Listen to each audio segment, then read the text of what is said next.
Allu Arjun craze south కే పరిమితమని ఇప్పటి వరకు అంతా అనుకున్నారు. కానీ బన్నీ రేంజ్ బాలీవుడ్ స్థాయికి వెళ్లిపోయిందని, అక్కడ కూడా తన సినిమాలతో సెన్సేషన్ సృష్టించగలడనే విషయం ఇప్పుడే అర్థమవుతోంది.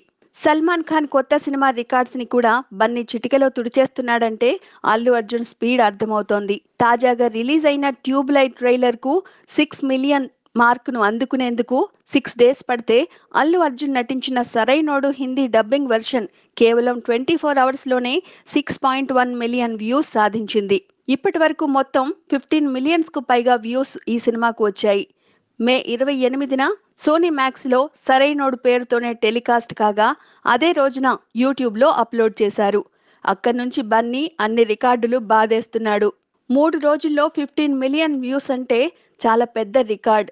విపరీతమైన డిమాండ్ ఉండే కపిల్ శర్మ కామెడీ షోకి వచ్చిన వ్యూస్ కు 3 రెట్ల వేగంతో బన్నీ సరైనోడు దూసుకుపోతోంది. అంతేకాదు UAE, Australia, Bahrain, Nepal, Bangladesh, Pakistan దేశాల్లో యూట్యూబ్ నంబర్ 1గా నిలిచాడు హిందీ సరైనోడు. 3 రోజుల తర్వాత కూడా టాప్ 20 ట్రెండింగ్ వీడియోస్లో సరైనోడు నిలిచిందంటే ఈ హిందీ డబ్బింగ్ వెర్షన్ ఏ స్థాయి హిట్ అనే సంగతి అర్థమవుతోంది. బన్నీ గత చిత్రం సన్ ఆఫ్ సత్యమూర్తికి 30 మిలియన్స్ వ్యూస్ వచ్చాయి. ఏ భాష నుంచి అయినా సరే హిందీలోకి డబ్ అయిన చిత్రాల్లో ఇదే అతిపెద్ద record. Please subscribe. Hi, it's me Purna. Please subscribe.